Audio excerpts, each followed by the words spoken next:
ओम श्री गणेशाय नमः। ओम श्री परमात्मने नमः। श्री गर्ग संहिता 11वां अध्याय।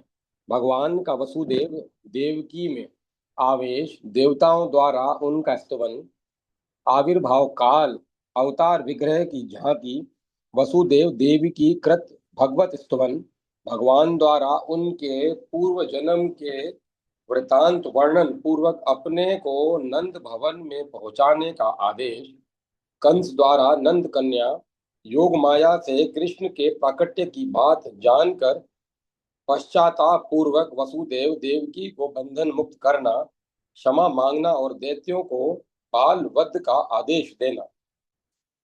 श्री नारद जी कहते हैं, मिथिलेश्वर, तदंतर परात्पर एवं परिपूर्णतम साक्षात भगवान श्री कृष्ण पहले वसुदेव जी के मन में आविष्ट हुए।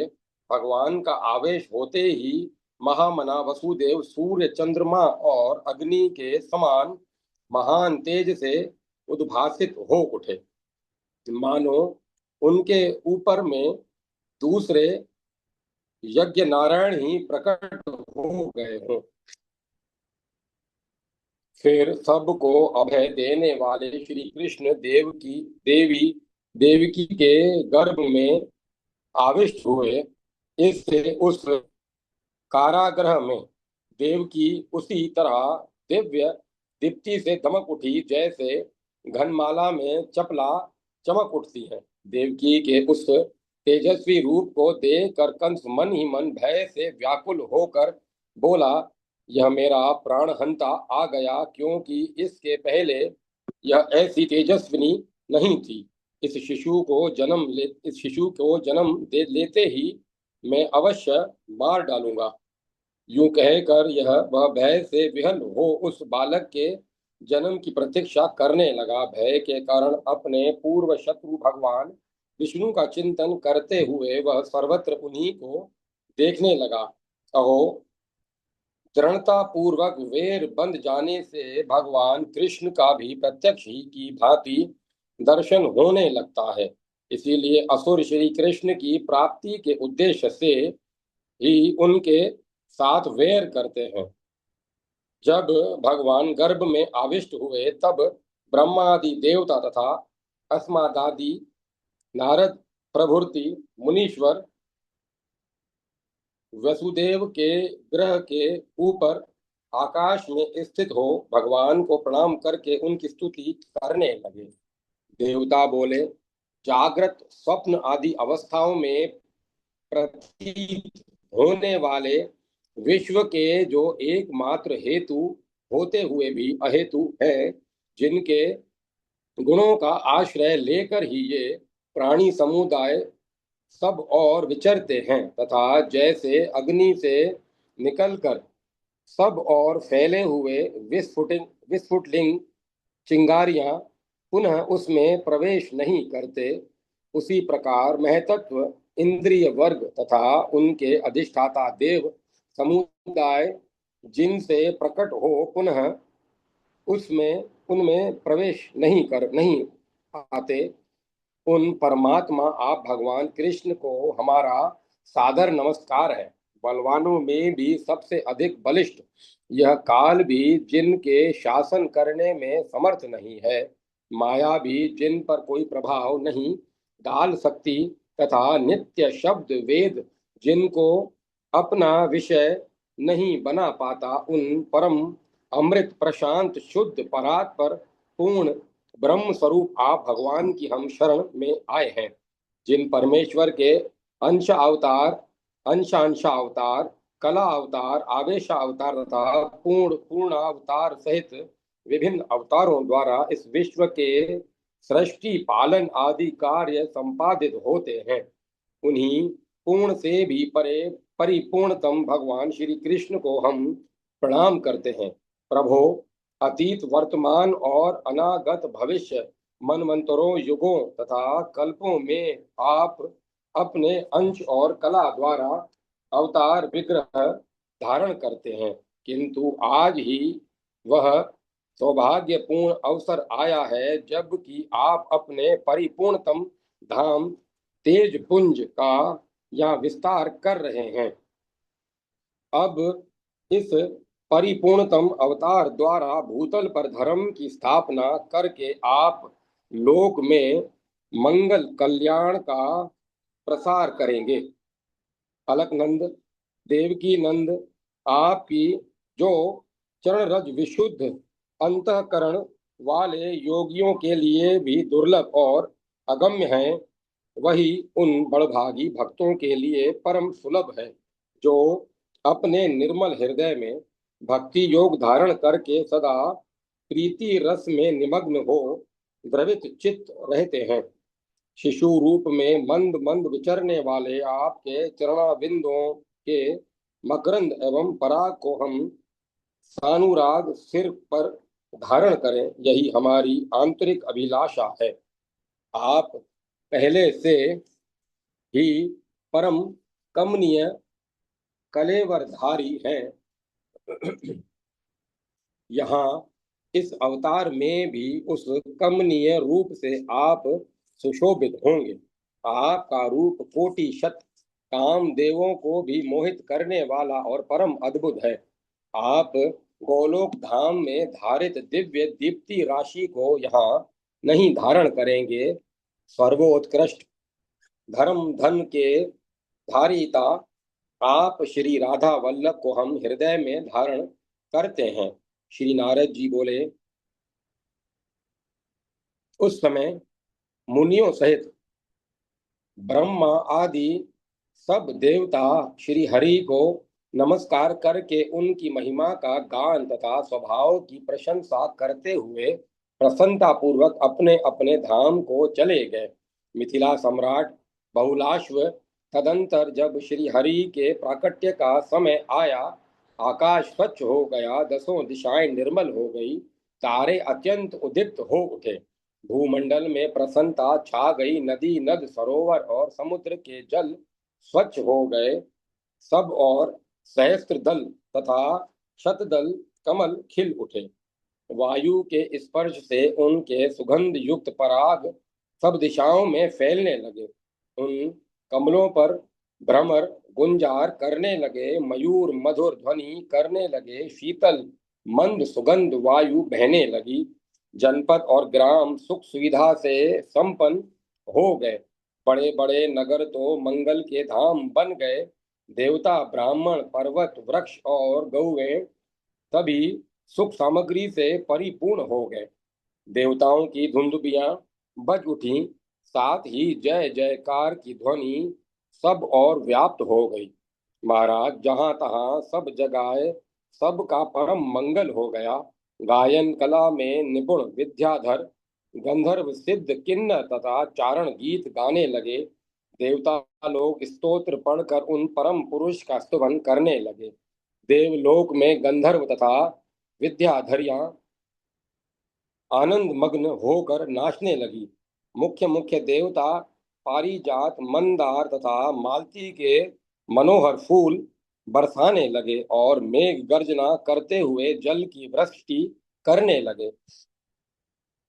भाद्रपद मास कृष्ण पक्ष बुधवार रोहिणी नक्षत्र हर्षण योग तथा वृष लग्न में वव वरकर्ण के में अष्टमी तिथि को आधी रात के समय चंद्रोदय काल में, जबकि जगत में अंधकार छा रहा था, वसुदेव मंदिर में देवकी के गर्भ से साक्षात श्री हरि प्रकट हुए।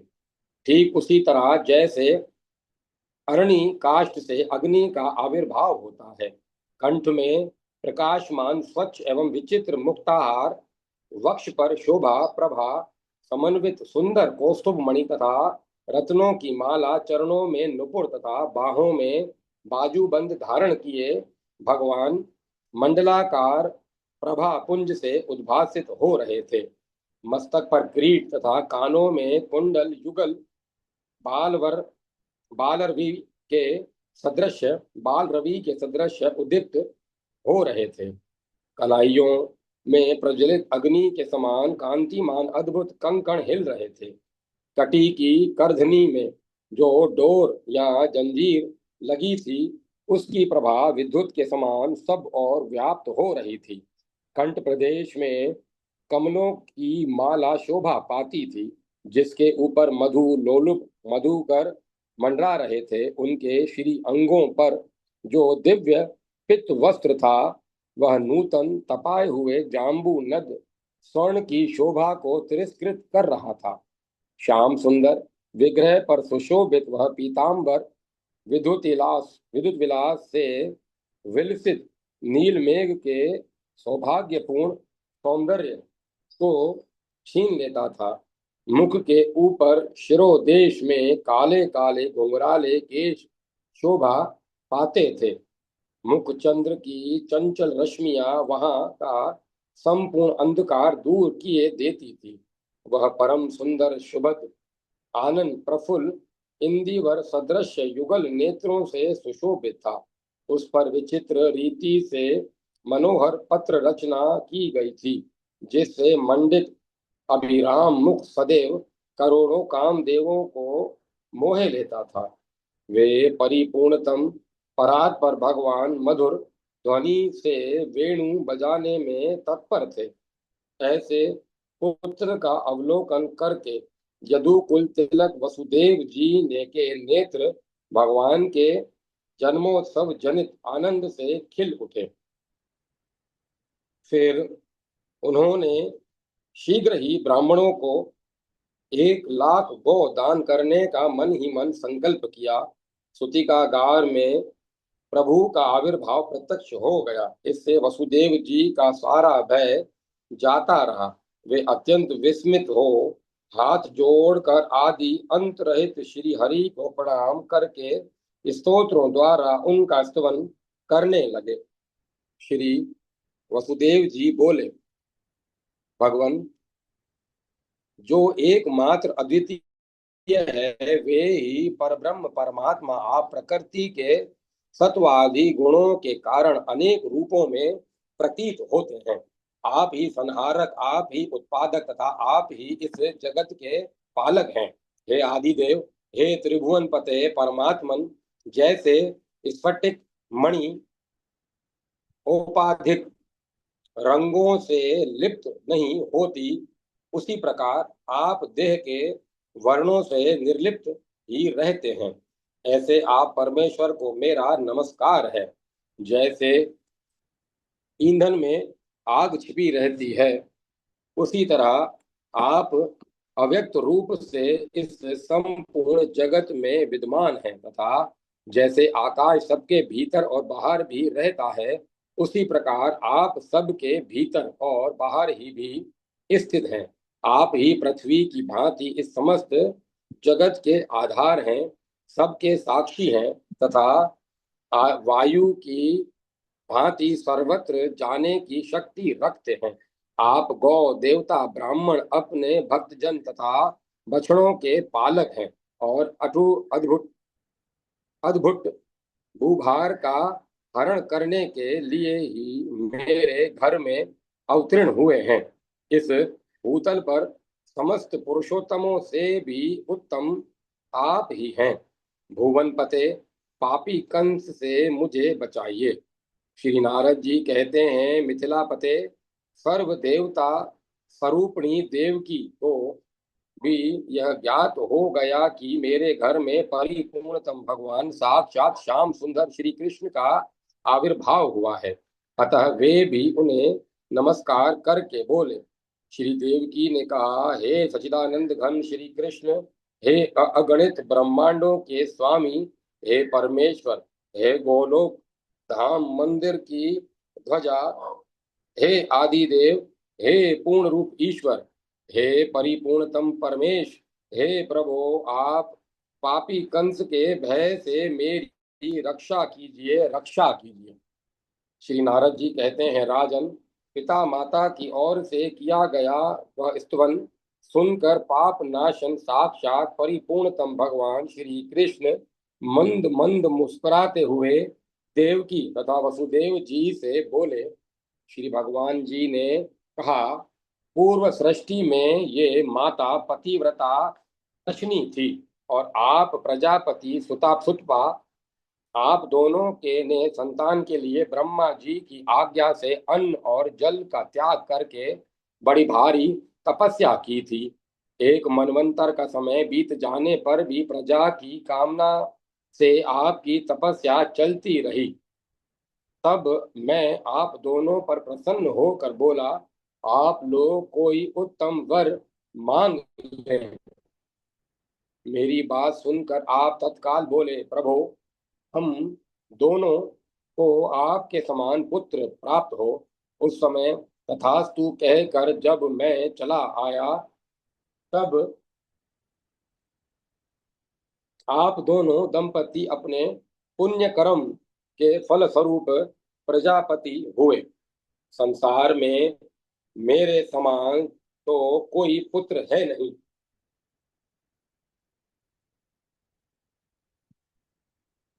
यह विचार कर मैं स्वयं परमेश्वर ही आपका पुत्र बन हुआ। उस समय भूतल पर मैं प्रश्नी गर्भ नाम से विख्यात हुआ। फिर दूसरे जन्म में जब आप कश्यप और अदिति हुए, तब मैं आपका पुत्र वामन आकार वाला उपेंद्र हुआ।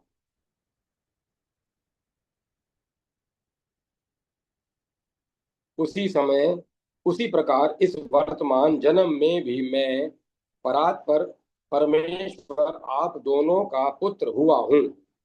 पिताजी, अब आप मुझे नंद भवन में पहुंचा दें। इससे आप दोनों को कंस से कोई भय नहीं होगा। नंदराय की पुत्री को यहाँ ले आकर आप सुखी होइएगा। श्री नारद जी कहते हैं, राजन, यूं कहकर भगवान वहां मौन हो उन दोनों के देखते देखते वर्तमान स्वरूप को अदृश्य करके बाल रूप हो पृथ्वी पर पड़ गए।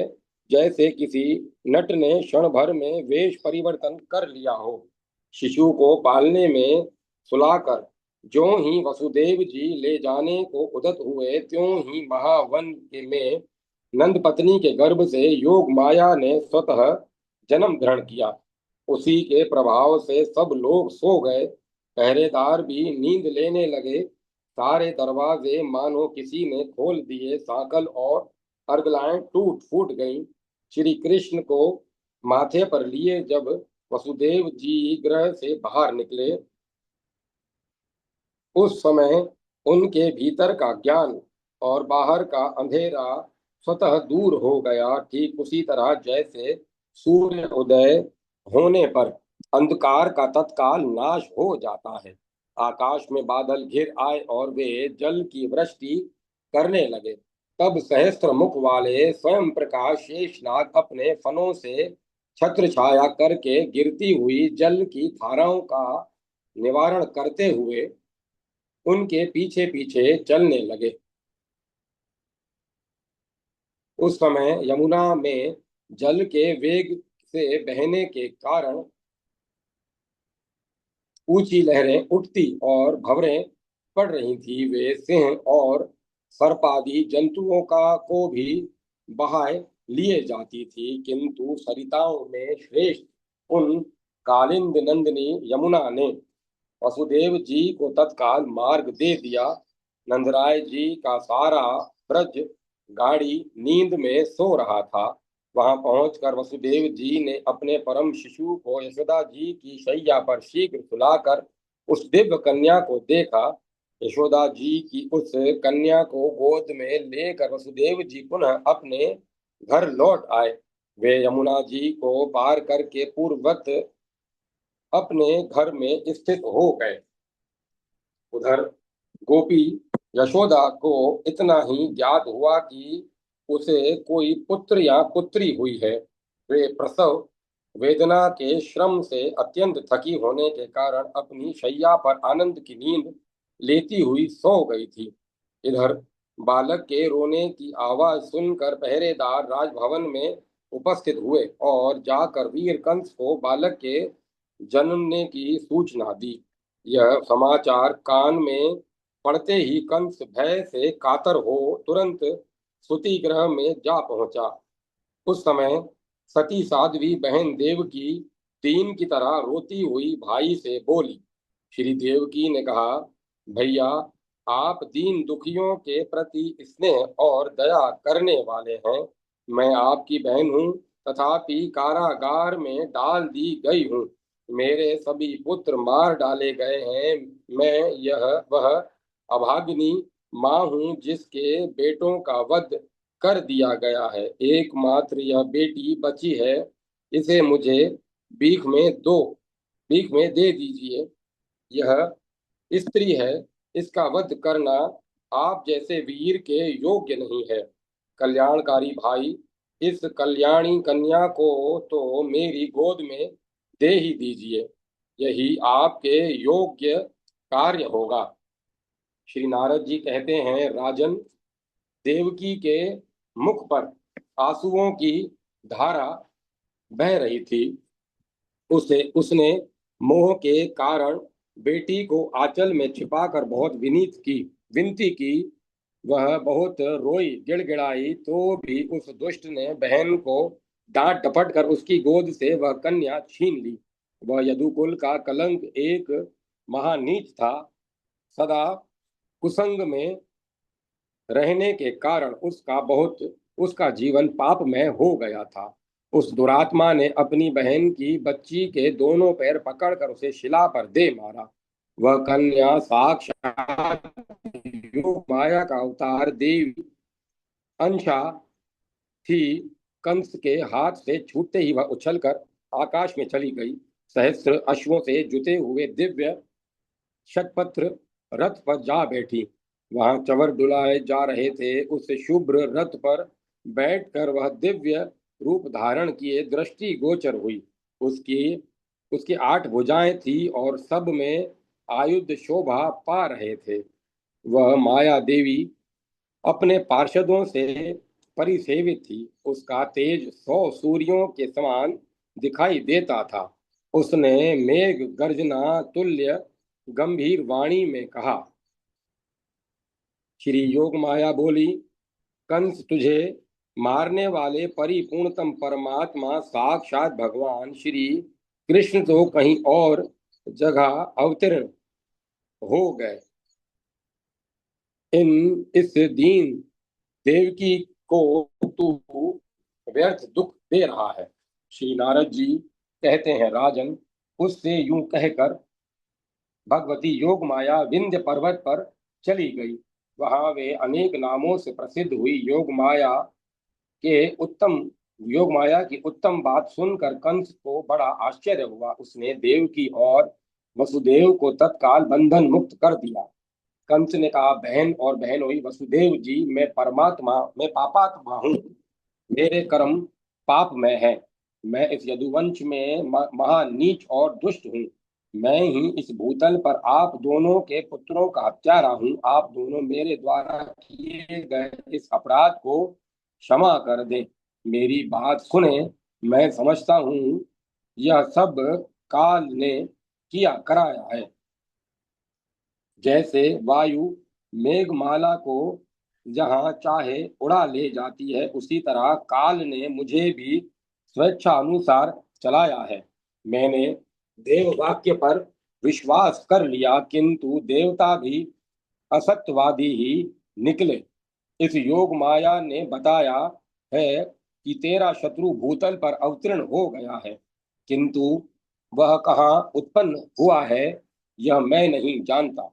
श्री नारद जी कहते हैं, राजन, यूं कहकर कंस बहन और बहनोई के चरणों पर गिर पड़ा और फूट फूट कर रोने लगा।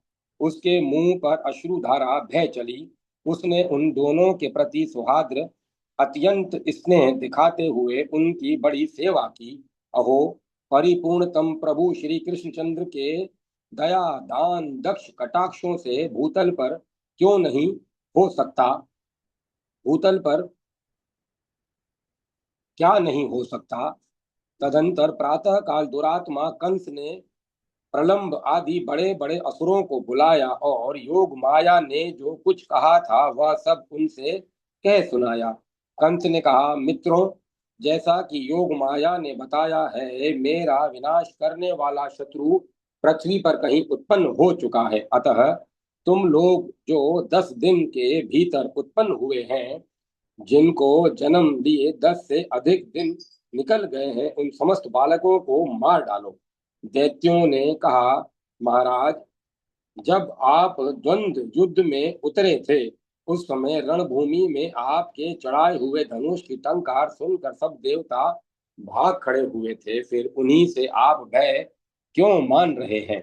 गौ, ब्राह्मण, साधु, वेद, देवता तथा धर्म और यज्ञ आदि जो दूसरे दूसरे तत्व हैं, वे ही भगवान विष्णु के शरीर माने गए हैं। उन के विनाश में दैत्यों का बल ही समर्थ माना गया है। यदि महाविष्णु, आप जो आपका शत्रु है, इस पृथ्वी पर उत्पन्न हुआ है, तो उसके वध का यही उपाय है कि गौ, ब्राह्मण आदि की विशेष रूप से हिंसा का अभियान चलाया जाए। श्री नारद जी कहते हैं, राजन, कंस ने दैत्यों को यह करने की आज्ञा दे दी। इस प्रकार आदेश पाकर वे महान उद्भुत उद्भट दुष्ट दैत्य आकाश में उड़ चले और गौ, ब्राह्मण आदि को पीड़ा देने तथा नवजात बालकों की हत्या करने लगे। समुद्र पर्यंत समस्त भूमंडल में वे इच्छा अनुसार रूप धारण करने वाले दैत्य सर्पों और चूहों की तरह घर घर में घुसने और विचरने लगे। उद्भट दैत्य तो स्वभाव से ही कुमारगामी होते हैं, उस पर भी उन्हें कंस की ओर से प्रेरणा प्राप्त हो गई थी। एक तो बंदर, फिर वह शराब पी ले और उस पर भी उसे बिच्छू डंक मार दे तो उसकी चपलता के लिए क्या कहना। यही दशा उन दैत्यों की थी। वे भूत ग्रस्त से हो गए थे। विदय कुल नंदन मैथिल नरेश, विष्णु भक्त धर्मात्माओं में मुख्य, परम तपस्वी, प्रतापी अंग राजन बहुलाक्ष जनक, भूमंडल पर संत साधु संतों में यह अवहेलना धर्म, अर्थ, काम और मोक्ष, इन चारों पुरुषार्थों का संपूर्णतः नाश कर देती है। इस प्रकार श्री गर्ग संहिता में गोलोक खंड के अंतर्गत श्री नारद बहुलाश्व संवाद में श्री कृष्णचंद्र जन्म वर्णन नामक 11वां अध्याय पूरा हुआ। जय माता सरस्वती। जय माता सरस्वती। 12वां अध्याय। श्री कृष्ण जन्म उत्सव की धूम, गोप गोपियों का उपायन लेकर आना, नंद और यशोदा रोहिणी द्वारा सबका यथावत सत्कार, ब्रह्मादि देवताओं का भी श्री कृष्ण दर्शन के लिए आगमन। श्री नारद जी कहते हैं, राजन, तदंतर गोष्ठ में विद्यमान नंद जी ने अपने घर में पुत्रोत्सव होने का समाचार सुनकर प्रातः काल ब्राह्मणों को बुलवाया और वास्तविक स्वास्थि वाचन पूर्वक मंगल कार्य कराया। विधि पूर्वक जात कर्म संस्कार संपन्न करने करके महामनस्वी नंदराज ने ब्राह्मणों को आनंद पूर्वक दक्षिणा देने के साथ ही 1,00,000 गौवें दान की। 1 कोस लंबी भूमि में सप्त धान्यों के पर्वत खड़े किए गए। उनके शिखर रत्नों और स्वर्णों से सज्जित किए गए। उनके साथ सरस और स्निग्ध पदार्थ भी थे। वे सब पर्वत नंद जी ने विनीत भाव से ब्राह्मणों को दिए। मृदंग, वीणा, शंख और दुंदुभी आदि बाजे, पताकाओं, सोने के कलशों, चंदोवा, सुंदर बंधनवारों तथा अनेक रंग के चित्रों से नंद मंदिर उद्भासित होने लगा। सड़कें, गलियां, द्वार, दहलियां, दीवारें, आंगन और वेदियां, चबूतरे, इन पर सुगंधित जल का छिड़काव करके सब ओर से वस्त्रों और झंडियों द्वारा सजावट सजावट कर दी गई थी, जिससे ये सब चित्र मंडप या चित्रशाला के समान शोभा पा रहे थे। गौओं के सींगों में सोना मणा मढ़ दिया गया था। उनके गले में स्वर्ण की माला पहना दी गई थी। उनके गले में घंटी और पैरों में मंजीर की झनकार होती थी। उनकी पीठ पर कुछ कुछ लाल रंग की झूले उड़ाई गई थी। इस प्रकार समस्त गौओं का श्रृंगार किया गया था। उनकी पूंछ पीले रंग में रंग दी गई थी। उनके 7 बछड़े भी थे। उनके अंगों पर तरुणी स्त्रियों के हाथों की छाप लगी थी। हल्दी कुमकुम तथा विचित्र धातुओं से वे चित्रित की गई थी। मोर पंख और पुष्पों से अलंकृत तथा सुगंधित जल से अभिषिक्त धर्म धुरंधर मनोहर वृषभ श्री नंद राय जी के द्वार पर इधर उधर सुशोभित थे। गौओं के सफेद बछड़े सोने की मालाओं और मोतियों के हारों से विभूषित हो इधर उधर उछलते कूदते फिर रहे थे। उनके पैरों में भी मंजीर बंधे थे। नंदराय जी के यहाँ पुत्र उत्सव का समाचार सुनकर वृषभानु वर रानी कलावती कीर्तिदा के द्वारा के साथ हाथी पर चढ़कर नंद मंदिर में आए।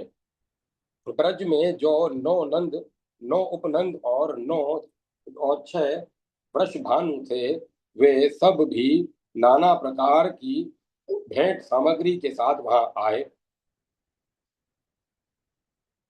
वे सिर पर पगड़ी तथा उसके ऊपर माला धारण किए, पीले रंग के जामे पहने, केशों में मोर पंख और गुंजा बांधे तथा वनमाला से विभूषित थे। हाथों में वंशी और बेंत की छड़ी लिए, सुंदर पत्र रचना के साथ तिलक लगाए, कमर में मोर पंख बांधे गोपालगण भी वहां आ गए। वे नाचते गाते और वस्त्र हिलाते हुए पूंछ वाले तरुण और बिना पूंछ के बालक भी भांति भांति के भेंट लेकर वहां आए। मूछ वाले तरुण और बिना मूछ वाले बालक भी भांति भांति की भेंट लेकर वहां आए। बूढ़े लोग हाथ में डंडा लेकर अपने साथ माखन दूध दही और घी की भेंट लेकर नंद भवन में उपस्थित हुए। वे आपस में ब्रजराज के यहाँ पुत्र उत्सव का संवाद सुनाते हुए प्रेम से विहल हो नेत्रों से आनंद के आंसू बहाते थे। पुत्रोत्सव होने पर श्री नंद राय जी का आनंद चरम सीमा को पहुंच गया था। उनके नेत्र हर्ष के आंसुओं से भरे हुए थे। उन्होंने अपने द्वार पर आए हुए समस्त गोपों का तिलक आदि के द्वारा विधिवत सत्कार किया। गोप बोले, हे वज्रेश्वर, हे ब्रजेश्वर, हे नंदराज, आपके यहाँ जो पुत्रोत्सव हुआ है वही संतानहीनता के कलंक को मिटाने वाला है। इससे बढ़कर परम मंगल की बात और क्या हो सकती है। देव ने बहुत दिनों के बाद आज आपको यह दिन दिखाया है। हम लोग श्री नंद नंदन का दर्शन करके आज कृतार्थ हो जाएंगे। जब आप दूर से आकर पुत्र को गोद में लेकर मोद पूर्वक लाड़ लड़ाते हुए हे मोहन कहकर पुकारेंगे, उस समय हमें बड़ा सुख मिलेगा। श्री नंद ने कहा, बंधुओं, आप लोगों के आशीर्वाद और पुण्य से आज यह आनंददायक शुभ दिवस प्राप्त हुआ है। मैं तो ब्रजवासी गोप गोपियों का आज्ञा पालक सेवक हूँ। श्री नारद जी कहते हैं, राजन, श्री नंद राय जी के यहाँ पुत्र होने का अद्भुत समाचार सुनकर गोपियों के हर्ष की सीमा न रही। उनके हृदय, उनके तन मन परमानंद से परिपूर्ण हो गए। वे घर के सारे काम काज तत्काल छोड़कर भेंट सामग्री लिए तुरंत ब्रजराज के भवन में जा पहुंची। नरेंद्र अपने घर से नंद मंदिर तक इधर उधर बड़ी उतावली के साथ आती जाती सब गोपियां रास्ते में भूमि पर मोती लुटाती चलती थी। शीघ्रता पूर्वक आने जाने से उनके वस्त्र आभूषण तथा केशों के बंधन भी ढीले पड़ गए थे। उस दशा में उनकी बड़ी शोभा हो रही थी। झनकारते हुए नुपुर, नए बाजूबंद, सुनहरे लहंगे, मंजीर, हार, मणिमय कुंडल, करधनी, कंठ सूत्र, हाथों के कंगन तथा भाल देश में लगी हुई बेंदियों की नई नई छटाओं से उनकी छवि पूर्णिमा की नूतन ज्योत्सना के समान देखते ही बनती थी। नरेश्वर, वे सब की सब राई, लौन, हल्दी के विशेष चूर्ण, गेहूं के आटे, पीली सरसों तथा जौ आदि हाथ में लेकर बड़े लाड़ से लाला के मुख पर उतारती हुई उसे आशीर्वाद देती थी। यह सब करके उन्होंने यशोदा जी से कहा।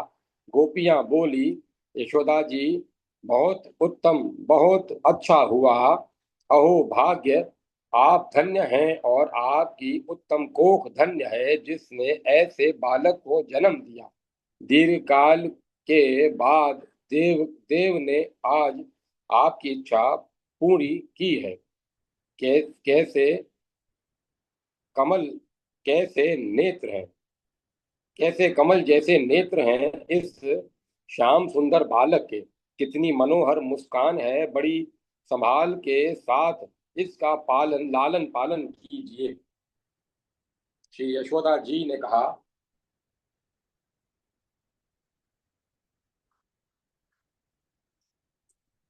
बहन, आप सभी दया और आशीर्वाद से ही मेरे घर में यह उत्तम सुख आया है।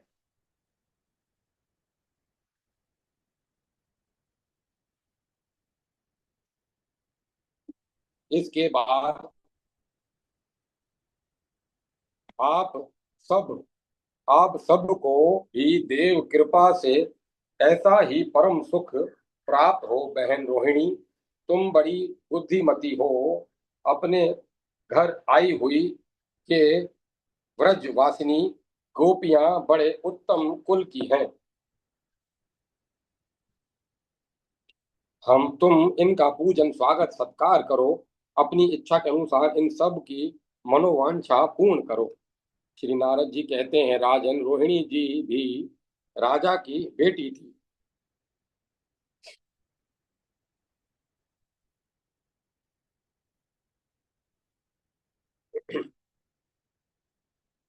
उनके हाथ से उनके हाथ तो स्वभाव से ही दानशील थे। उस पर भी यशोदा जी ने दान करने की प्रेरणा दे दी। फिर क्या था, उन्होंने अत्यंत उदार चित्त होकर देना आरंभ किया। उनकी अंग कांति गौर वर्ण की थी। शरीर पर दिव्य वस्त्र शोभा पाते थे और वे रत्न में आभूषणों से विभूषित थी। रोहिणी जी साक्षात लक्ष्मी की भांति ब्रजांगनाओं ब्रजांगनाओं वज्रांगनाओं की का सत्कार करती हुई सब और विचरने लगी। साक्षात परिपूर्णतम भगवान श्री कृष्ण के ब्रज में पधारने पर मानववाद बजाने मानववाद बजने लगे। बड़े जोर जोर से जय जयकार की ध्वनि होने लगी। उस समय गोप दही, दूध और घी से तथा गोपियां ताजे मक्खन के लोंदों से एक दूसरे को हर्षो उल्लास से भिगोने और उच्च स्वर से गीत गाने लगी। नंद भवन के बाहर और भीतर सब और दही की कीच मच गई। उसमें बूढ़े और मोटे शरीर वाले लोग गिर पड़ते थे और दूसरे लोग खूब हंसते थे। महाराज, वहां जो पौराणिक सुत वंशों के प्रशंसक, मागध और निर्मल बुद्धि वाले तथा अवसर के अनुरूप बातें कहने वाले बंदी जन पधारे थे, उन सब को नंद जी ने प्रत्येक के लिए अलग अलग एक एक हजार गौएं प्रदान की। वस्त्र, आभूषण, रत्न, घोड़े और हाथी आदि सब कुछ दिए। समस्त बंदियों तथा मागध जनों को गोप वज्रेश्वर ब्रजेश्वर ब्रजरेश्वर नंद ने बहुत धन दिया, मेघ के समान धनराशि की वर्षा कर दी। ब्रज की गली गली में, घर घर में निधि सिद्धि वृद्धि भक्ति और मुक्ति लौटती सी दिखाई देती थी। उन्हें पाने की इच्छा वहां किसी को भी नहीं थी। उस समय सनत कुमार कपिल, शुक और व्यास आदि को तथा हंस, दत्तात्रेय, पुलस्त्य और मुझ नारद को साथ ले ब्रह्मा जी वहां गए। ब्रह्मा जी का वर्ण स्वर्ण के समान था। उनके मस्तकों पर मुकुट तथा कानों में कुंडल जगमगा रहे थे। वे वेद कर्ता चतुर्मुख ब्रह्मा हंस पर आरूढ़ हो संपूर्ण दिंड मंडल दिग्मंडल को देदीप्यमान करते हुए वहां आए थे। उनके पीछे भूतों से घिरे हुए वृषभारूढ़ महेश्वर पधारे। फिर रथारूढ़ साक्षात सूर्य, हाथी पर सवार इंद्र, खंजरी खंजरीट पर खड़े चढ़े हुए वायु, महिष वाहन यम, पुष्प पुष्पक पुष्पकारुण कुबेर, मृगवाहन चंद्रमा, बकरे पर बैठे हुए अग्निदेव, मगर पर अरुण वरुण, मयूर वाहन कार्तिकेय, हंस वाहिनी सरस्वती, गरुड़ारूढ़ लक्ष्मी, सिंह वाहिनी दुर्गा तथा गौ रूपधारी पृथ्वी जो विमान पर बैठी थी, वे सब वहां आए। दिव्य कांति वाली मुख्य मुख्य 16 मातृकाएं पालकी पर बैठकर आई थी। खड्ग चक्र तथा यष्टि धारण करने वाली षष्ठी देवी शिबिका पर सवार हो वहां पहुंची थी। मंगल देवता वानर पर और बुध देवता भांस पक्षी पर चढ़े वहां पधारे थे। काले मृग पर बैठे बृहस्पति, गव्यव पर चढ़े शुक्राचार्य, मगर पर आरुण शनिदेव और ऊंट पर आरुण राहु केतु शयनाना शयनारूढ़ तथा अभिजीत सूस पर बैठे आए। सबसे आगे करोड़ों बाल सूर्यों की सी कांति वाले मूषकारूढ़ गणेश जी नंद मंदिर में पधारे। वह गोलोक वह कोलाहल युक्त नंद भवन झुंड के झुंड गोपों और गोपियों से भरा हुआ था। देवता लोग वहां पहुंचकर क्षण भर रुके और फिर चले गए।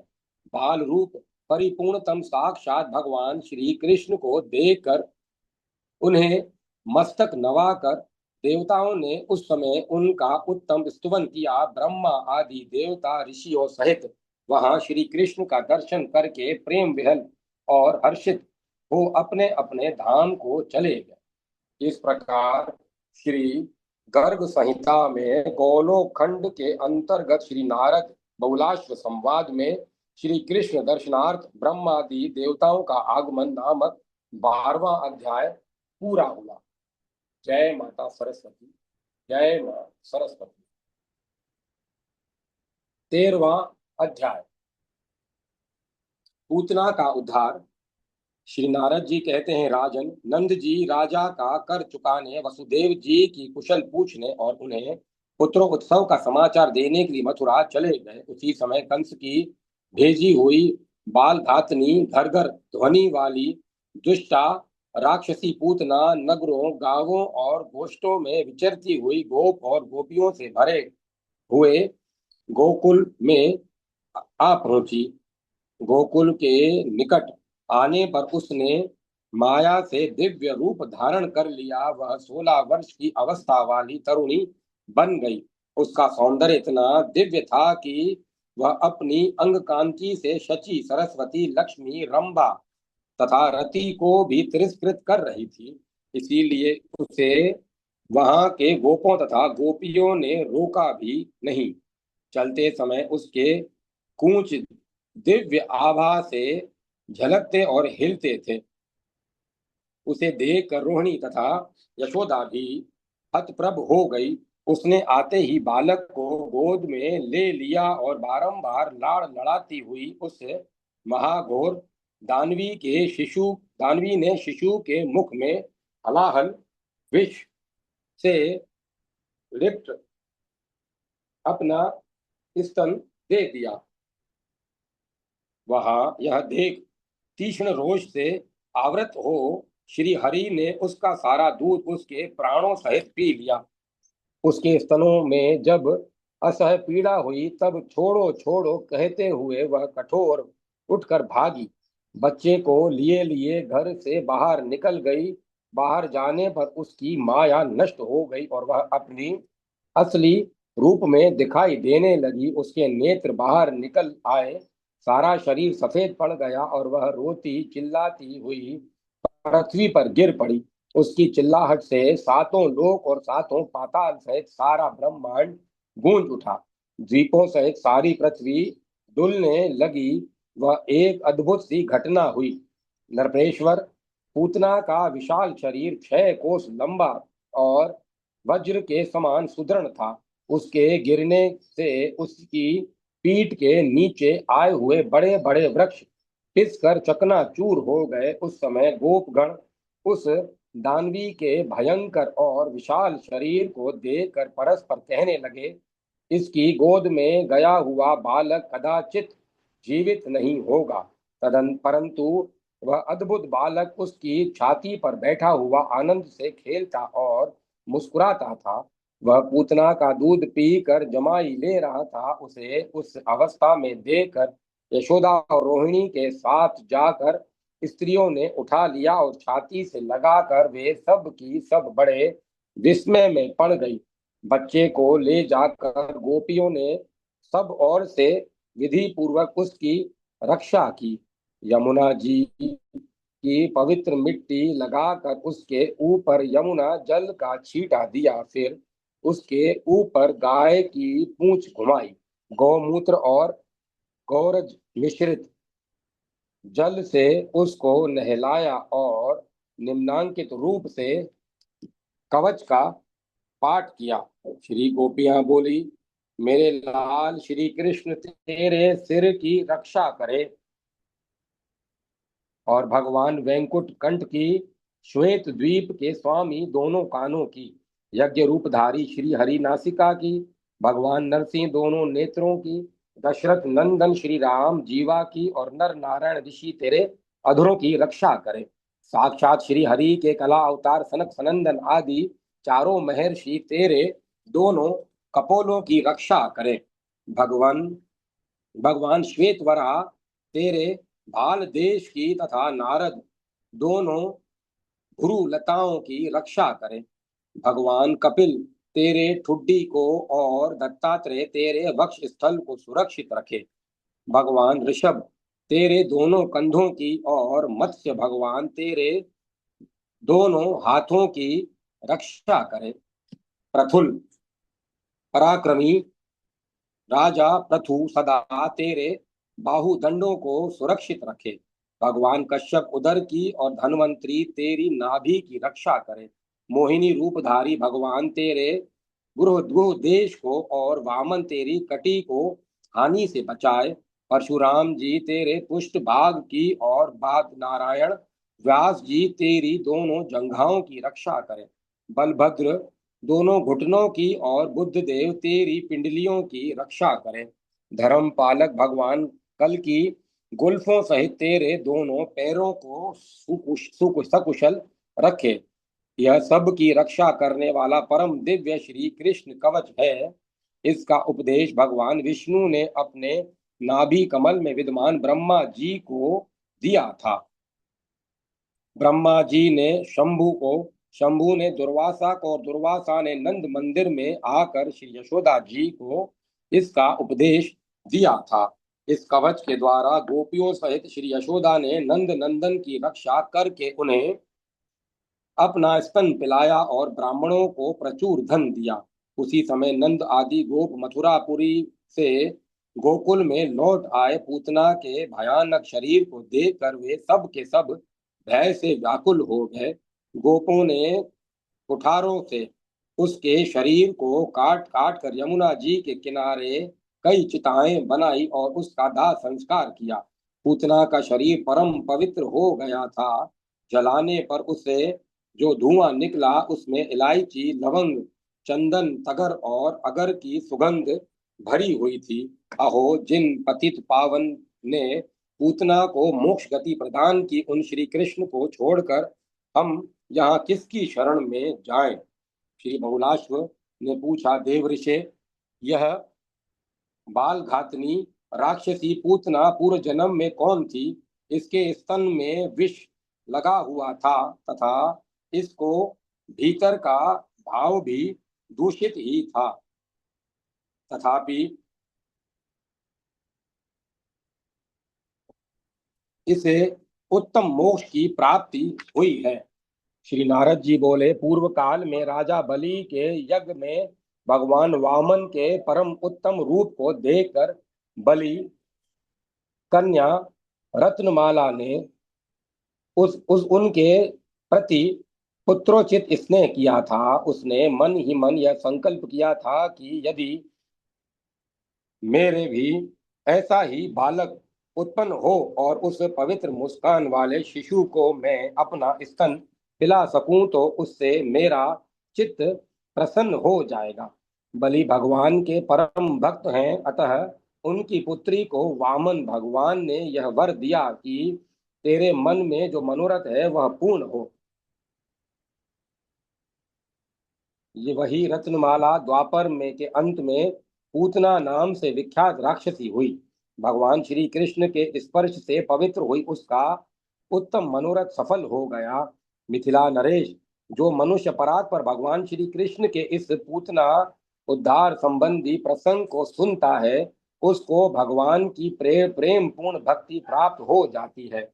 फिर उसे धर्म, अर्थ और काम रूप त्रिवर्ग की उपलब्धि हो जाए, इसके लिए तो कहना ही क्या है। इस प्रकार श्री गर्ग संहिता में गोलोक खंड के अंतर्गत श्री नारद बहुलाश्व संवाद में पूतना मोक्ष नामक 13वां अध्याय पूरा हुआ। जय माता सरस्वती, जय मां सरस्वती।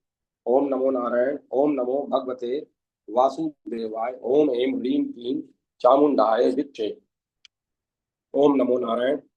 राम लक्ष्मण जानकी जय बोलो हनुमान की। जय जय राधे कृष्ण राधे कृष्ण राधे।